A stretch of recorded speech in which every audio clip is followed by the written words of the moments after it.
दोस्तों आज की इस वीडियो के अंदर मैं आपको बताऊंगा कि अमेज़ोन का प्रॉफिट एंड लॉस जो है उसी के बारे में, और ये उसी का जो है सेकंड पार्ट है। इसी के अंदर मैं आपको बताऊंगा कि ये जो समरी है इस समरी का ब्रेकअप, क्योंकि फर्स्ट पार्ट के अंदर मैं ये कंप्लीट बता चुका हूँ कि इस समरी को आप कैसे डाउनलोड करेंगे और इस समरी का जो ब्रेकअप है वो क्या है। तो ब्रेकअप मैं आपको दिखा देता हूँ। ये जो समरी है इसी समरी का ये ब्रेकअप, यहाँ पे जो एक्सेल की फाइल है इसके अंदर आपको इसका ब्रेकअप देखने को मिलता है। और ये रिपोर्ट आप दोनों ही कैसे डाउनलोड करेंगे ये मैं अपनी फर्स्ट वीडियो जो थी उसके अंदर मैं इसकी कंप्लीट इन्फॉर्मेशन आपको दे चुका हूँ।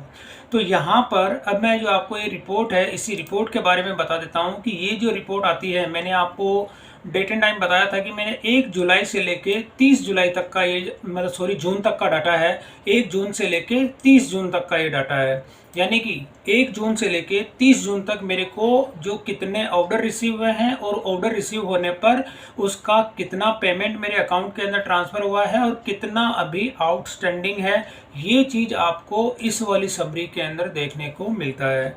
तो इसमें सबसे पहले जो एक सेक्शन है इसमें आपको यहाँ पे देखने को मिलता है इनकम, और इनकम के अंदर यहाँ पे आपको अमाउंट देखने को मिलता है 19,888 रुपये 8 पैसा। तो अब ये यहाँ पे टोटल इनकम शो करता है कि भाई आपने 1 जून से लेके 30 जून तक का जो है इनकम आपकी 19,988 रुपये होती है। अब उस इनकम के साथ ही इधर यहाँ पे एक्सपेंसेस दिया हुआ है। तो एक्सपेंसेस का मतलब होता है कि आपका खर्चा कितना हुआ है। तो 19,000 की इनकम है और 7,389 रुपये का जो है यहाँ पे खर्चा है। अब इस खर्चे की पूरी डिटेल है, वो डिटेल आपको यहाँ पे देखने को मिलती है। तो इसके अंदर सबसे पहले मैं आपको यहाँ पे दिखा देता हूँ कि ये जो सेलर का जो फुलफिल प्रोडक्ट सेल है फर्स्ट नंबर का आप यहाँ पे देखेंगे तो टोटल सेल से मतलब होता है कि आपकी जो सेल हुई है 19,110 रुपये। यानी आप भी अगर इसे समरी को देखेंगे तो जो भी डाटा आपको यहाँ पे देखने को मिलता है वो डाटा के अंदर होता है कि आपकी टोटल सेल जितने प्रोडक्ट होते हैं उसका अमाउंट आपको यहाँ पे देखने को मिलता है कि 19,110 की आपकी सेल हुई।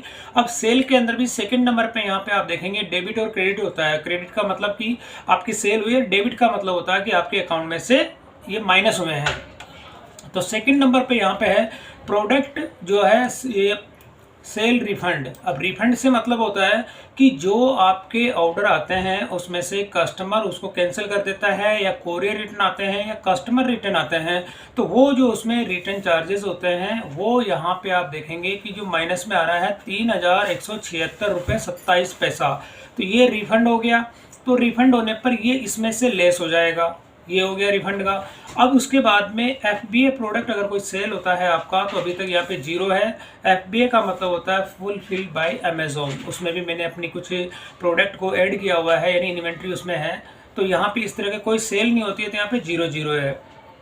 अब इसी की जो FBA की इन्वेंट्री जो क्रेडिट है वो 4 रुपये मुझे इसमें से उसकी अमेज़ोन ने दिया गया है FBA इन्वेंट्री का। तो ये 4 रुपये मेरे इसमें इनकम के अंदर गिना जाएगा। और इसके बाद में आप देखेंगे कि यहाँ पर शिपिंग क्रेडिट जो होता है, यानी कि आपने जो टोटल आपको ऑर्डर रिसीव होते हैं 19,110 के, उसमें से जो शिपिंग चार्ज होती है, क्योंकि मैंने अब यहाँ पे ईजी शिप जो किया हुआ है इसके अंदर सबके ईजी शिप के जो चार्जेस हैं सबके अलग अलग होते हैं, अकॉर्डिंग टू ऑर्डर होते हैं। इसमें छोटा पैकेट या बड़ा पैकेट होता है उसी हिसाब से इसमें शिपिंग चार्ज लगती है। तो ये शिपिंग चार्ज भी आपकी इनकम जो होती है उसमें होती है, क्योंकि ऑर्डर पे जो शिपिंग चार्ज लगती है वो कस्टमर से ली जाती है। तो यहाँ पे ये शिपिंग चार्ज मेरी इसमें होगी 3,906 रुपये, यानी कि 3,900 की भी मेरी इनकम है। और उसके बाद आप देखेंगे इसके अंदर शिपिंग क्रेडिट रिफंड, यानी कि इसमें जब आपके ऑर्डर रिफंड होते हैं, यानी कि कोरियर रिटर्न आते हैं या कस्टमर रिटर्न आते हैं, तो उस केस में उनकी शिपिंग भी कस्टमर को रिफंड की जाती है। तो वो जो शिपिंग रिफंड होती है वो यहाँ पे आप देखेंगे 827 रुपये 12 पैसा का इसमें रिफंड हुआ है। तो ये मेरे इसमें से कमीशन में से दोनों में से लेस हो जाएगी। और इसके अलावा बाकी जहाँ पे 0 है उसको मैं अभी नहीं ले रहा, जिसके अंदर अमाउंट शो हो रहा है केवल मैं उन्हीं एंट्री को आपको समझाऊंगा। और यहाँ पर जो 970 रुपये 51 पैसे का है, ये यहाँ पे मेरे को देखेंगे सेफ्टी क्लेम रिम्बर्समेंट, यानी कि ये जो होता है कि सेफ्टी क्लेम, जो भी प्रोडक्ट आपको रिटर्न आता है, रिटर्न के केस में अगर वो डैमेज होता है या रॉन्ग प्रोडक्ट आपको रिसीव होता है तो तब आप उसका सेफ्टी क्लेम फाइल करते हैं। तो वो सेफ्टी क्लेम जो आपको अप्रूव किया जाता है तो ये आपका इनकम में गिना जाएगा। तो ये यहाँ पर जो है यहाँ पे डेबिट में शो हो रहा है, लेकिन ये जो क्रेडिट के अंदर आप देखेंगे ये 970 रुपये जो है यहाँ पे मेरी इनकम है, क्योंकि ये इसमें मेरे इनकम के अंदर ऐड होगा। तो यहाँ पर आप टोटल इनका देखेंगे प्लस माइनस, तो सब टोटल दिया गया है 4003 रुपये 39 पैसा। तो ये दोनों की टोटल है, इसकी और इसकी, इन दोनों को मिला के 4003 रुपये 39 पैसा होता है। और बाकी ये वाला अमाउंट, ये और ये वाला 970 रुपये का जो अमाउंट है, इनकी टोटल जो होती है यहाँ पे 23,991 रुपये होती है। तो यानी मेरी टोटल जो इनकम होती है 23,991 रुपये होती है। उसमें से 4,003 रुपये अगर लेस कर देते हैं तो लेस करने के बाद में जो एग्रीगेट अमाउंट निकल के आ जाता है 19,988 रुपये। तो ये यहाँ पे एग्रीगेट अमाउंट निकल के आ गया। अब इसके बाद में नीचे आप देखेंगे यहाँ पे कि ट्रांसफ़र से मतलब होता है कि आपके बैंक के अंदर 1 जून से लेके 30 जून तक जितना पेमेंट और ट्रांसफ़र होता है वो है 7,509 रुपये, जो ये अकाउंट के अंदर ट्रांसफ़र हुआ है। अब इसके अंदर COD ऑर्डर भी हैं और प्रीपेड ऑर्डर भी हैं, वो दोनों ही ऑर्डर यहाँ पे आप देखेंगे कि जो इसके अंदर ट्रांसफ़र हुआ है बैंक के अंदर। तो ये वाला अमाउंट आपको जो है 7,509 का, ये इसकी आपको इफ़ेक्ट कहीं देखने को नहीं मिलेगा, क्योंकि ये अमाउंट आपका इसके अंदर रिफ़ंड मतलब आपके बैंक अकाउंट के अंदर सेटल हो चुका है।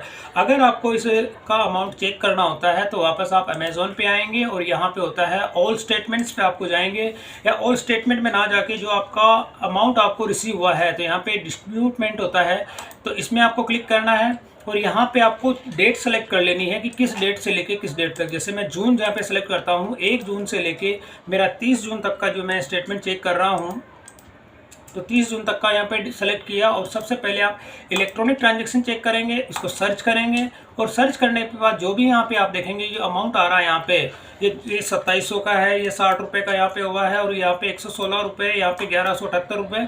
तो इन सब का अगर टोटल आप करेंगे तो दोनों का मिला के 7,000 होता है। मैं आपको रफली एक आइडिया दे रहा हूँ, लेकिन आप ये मैं भी दिखा देता हूँ। ये मेरे प्रीपेड ऑर्डर है और इसके अंदर COD, दोनों को आपको सर्च करना है। और सर्च करके जब आप दोनों की टोटल करेंगे तो टोटल यहाँ पे जितना अमाउंट समरी के अंदर शो हो रहा है ये 7,509 रुपये का यहाँ पे होगा। अब ये तो हो गया कि आपकी इनकम कितनी हुई है। अब इनकम के साथ में बैंक के अंदर ये ट्रांसफ़र हो गया। अब नीचे यहाँ पे गुड्स का सर्विस टैक्स से मतलब होता है कि जो इसमें टैक्स लगा है, ये टैक्स जितना लगा है यहाँ पे आ जा रहा है 3,422 रुपये 43 पैसा। ये भी आपकी इनकम ही मानी जाएगी, क्योंकि ये वाला जो अमाउंट है 3,422 रुपये 43 पैसे का जो अमाउंट है आपके GST पोर्टल पे जो है इसका इफेक्ट आपको देखने को मिलेगा। ये पोर्टल पे आपको इसकी जो है टैक्स जितना भी लगता है वो आपके पोर्टल के अंदर रिफ्लेक्ट करेगा। और इसके अंदर भी आप देखेंगे कि टोटल यहाँ पे जो है GST कलेक्ट हुई थी 4,143 रुपये की। उसमें से रिफंड यानी कि जो जितना अमाउंट ये रिफंड हो रहा है, रिफंड होने पर GST भी उनकी रिफंड होती है, तो 720 रुपये 61 पैसा का रिफंड होता है। और इसमें से जो 4,143 में से जब रिफंड लेस किया जाता है तो यहाँ पे बैलेंस रह जाता है 3,422 रुपये। तो यहाँ पर ये आपका एक GST पोर्टल है, 3,482 का एक क्लेम आपका पोर्टल पे मिलेगा। और एग्रीगेट यहाँ पे निकल के आ जाती है 19,988 रुपये के आपका इनकम होती है। और इसी के बाद एक्सपेंसेस जो होते हैं, अब खर्चे की बात आती है कि आपका खर्चा क्या क्या है। तो यहाँ पे आ रहा है टोटल यहाँ पे 7,389 रुपये। अब इसी के अंदर इसकी पूरी डिटेल दी गई है। डिटेल जो है यहाँ पे आप देखेंगे कि सेलर फुलफिल्ड सेलिंग फीस। अब आपके जो 19,000 के जितने प्रोडक्ट आपके पास आए हैं उनकी जो जितनी यहाँ पे अमेज़ॉन ने फीस ली है वो है यहाँ पे 3,473 रुपये 9 पैसा। अब इसके बाद में FBA का कोई ऑर्डर नहीं था। अब इसमें सेलिंग फीस जो रिफंड हुई है, अब जब यहाँ पे आपको क्या होता है कि कोई भी अगर प्रोडक्ट रिटर्न होता है तो रिटर्न के केस में जो उसमें शिपिंग चार्ज यानी उसकी जो सेलिंग की जो फीस लगती है अमेज़ॉन की, वो फीस आपको रिफंड अमेज़ॉन की ओर से कर दी जाती है। तो यहाँ पे जो प्रोडक्ट आपके कस्टमर रिटर्न करता है या कोरियर रिटर्न आते हैं तो उसकी जो फीस लगती है सेलिंग की फ़ीस, ईजी शिप की जो शिपिंग चार्ज है वो तो लगेंगे, लेकिन उसकी जो सेलिंग की जो फीस लगती है वो अमेज़ॉन आपको रिफ़ंड करता है। तो ये आपकी इनकम के अंदर गिना जाएगा। तो ये वो वाली फ़ीस है कि आपके ऑर्डर जितने हुए हैं उनके यहाँ पे रिफ़ंड हुआ है। और अदर ट्रांजेक्शन जो होते हैं फ़ीस, इसमें आप देखेंगे तो अब इसमें वो है यहाँ पे 1,095 रुपये, यानी कि दूसरे जितने ट्रांजेक्शन होंगे जिसने कि आपका रिफ़ंड भी होता है कि कस्टमर को जो रिफ़ंड किया जाता है उसमें भी आपके कमीशन में से जो चार्ज डिडक्ट किया जाता है वो भी अमेज़ॉन यहाँ पे शो कर रहा है कि अदर जो ट्रांजेक्शन जो फ़ीस होती है वो 1,095 रुपये की है। और इसी के अंदर जो दूसरी फ़ीस आ जाती है यहाँ पे जो अदर ट्रांजैक्शन जो फीस रिफंड, यानी कि आपका जो कस्टमर को जितने ऑर्डर आए हैं उनका रिफंड किया, उसकी इन्होंने फीस आपसे चार्ज की है, और चार्ज करने के साथ ही उनका जो रिफंड होता है, यानी कि इसमें जो रिफंड भी आपको अमेज़ॉन की ओर से दिया जाता है कि उसमें जो चार्जेस लगे थे वो भी आपको रिफंड इसमें से कर दिए जाते हैं, तो वो आपकी इनकम के अंदर गिना जाएगा। तो ये चीज़ आती है आपका, ये भी इनकम है और ये भी आपकी इनकम के कैटेगरी के अंदर आती है। अब इसके अंदर जो सर्विस फीस होती है, सर्विस जो होती है कि अमेज़ॉन की ओर से जो सर्विस आपको प्रोवाइड की जा रही है उसका यहाँ पे 4,491 रुपये आपसे चार्ज लिए जा रहे हैं। और रिफंड के इसके अलावा जो दूसरे जो इसके चार्जेस होते हैं वो भी आप इसमें देखने को मिलते हैं, 224 रुपये 20 पैसे। और एडजस्टमेंट जो होते हैं वो भी आपको यहाँ पे देखेंगे 1895 रुपये जो है इसमें एडजस्टमेंट का चार्ज है, वो भी आपकी इनकम के अंदर गिना जाएगा। और कॉस्ट ऑफ एडवर्टाइजिंग, अगर एडवर्टाइजिंग आप करते हैं तो उसकी कॉस्टिंग भी इसके अंदर ऐड की जाती है, 633 रुपये 83 पैसा। यानी कि कोई ऐड या कैंपेन अगर आप रन करते हैं तो उसके चार्जेस जो आपके कमीशन में से डिडक्ट किए जाते हैं। और यहाँ पे आप देखेंगे TCS, और ये जो TCS जो CGST और SGST, यानी कि अगर कोई ऑर्डर आपका लोकल होता है और उसमें जो TCS या SGST CGST का जो TCS लगता है वो अभी मेरे इसमें लोकल कोई ऑर्डर नहीं था। और इसके अलावा IGST का जो होता है, IGST से मतलब होता है कि जितने ऑर्डर आपको रिसीव होते हैं उसका 1%, यानी आप देखेंगे कि मेरे यहाँ पे 19,988 रुपये का जो टोटल ऑर्डर होता है इसका अगर 1% आप निकालते हैं तो यहाँ पे 190 रुपये ही निकल के आता है। तो इसका ये 1% TCS ये भी आपका पोर्टल पे आपको इसका जब TCS फाइलिंग करेंगे तो उसकी इनकम भी आपको इसके अंदर देखने को मिलती है। तो टोटल एग्रीगेट आप यहाँ पे देखेंगे कि इन सब का टोटल 10,107 रुपये होता है। और यहाँ पे इसमें टोटल इनके जो आपको क्रेडिट होते हैं, यानी रिफंड जो आपको की जाती है चार्जेस, वो होते हैं 2727 रुपये 44 पैसा। तो अब इसका प्लस माइनस करने के बाद में टोटल निकल के आ जाता है 7,339 रुपये 80 पैसा। तो मोटा मोटी आप देखेंगे कि 19,000 की मेरी 19,988 जो है, अगर मैं इसकी 20,000 अपनी इनकम मान लेता हूँ और 7,300 यानी कि 7,000 जो है इसके अंदर से मेरे खर्चे हो जाते हैं, तो 7,000 अगर 19,000 में से मैं 7,000 लेस कर देता हूँ तो आप इसमें से देखेंगे कि 12,000 या 20,000 की अगर मैं एग्रीगेट करता हूँ तो 20,000 में से अगर 7,000 लेस कर देता हूँ तो यहाँ पे 13,000 जो है मेरी इनकम हो जाती है। 13,000 में से भी मैं 7,000 को लेस करूँगा क्योंकि 7,000 मेरा बैंक के अंदर ट्रांसफ़र हो चुका है। तो 13 में से अगर मैं 7 निकाल देता हूँ तो आप देखेंगे कि टोटल इसमें आउटस्टैंडिंग जो मेरा बैलेंस होता है वो 6,000 का इसमें ये बैलेंस शो करेगा मेरे आउटस्टैंडिंग के अंदर, क्योंकि इसका पेमेंट मुझे अभी आना बाकी है। तो ये जो इसकी समरी है, अब इसमें आप देखेंगे टोटल ऊपर भी यहाँ पे टोटल ये दिया गया है कि आपकी इनकम कितनी है, इनकम का यहाँ पे है, एक्सपेंसेस कितना है और आपको टैक्स कितना यहाँ पे मिला है और टैक्स के अलावा ट्रांसफ़र कितना हुआ है, ये समरी आपको इसके अंदर देखने को मिलती है। अब दोस्तों अगर मैं इसकी समरी का अगर ब्रेकअप आपको दिखाता हूँ, ब्रेकअप से मतलब होता है कि ये जितनी भी एंट्रीज यहाँ पे आई है इस सब की अगर आपको ब्रेकअप चेक करना होता है कि इसकी टोटल अगर आप चेक करना चाहते हैं या जितने भी आपके शिपिंग चार्ज लगे हैं उन सब की एंट्रीज को अगर आप चेक करना चाहते हैं तो उसके लिए मैंने एक डिटेल वाली जो CSV फाइल डाउनलोड की थी उसी के अंदर मैं आपको यहाँ पे दिखा देता हूँ। अब जैसे ये वाली पूरी CSV फाइल है जिसका कि मैंने डाटा यहाँ पे जितने नेगेटिव के अमाउंट थे उनकी मैंने टोटल अलग से की थी और जो पॉजिटिव अमाउंट था उसकी टोटल मैंने अलग से की है।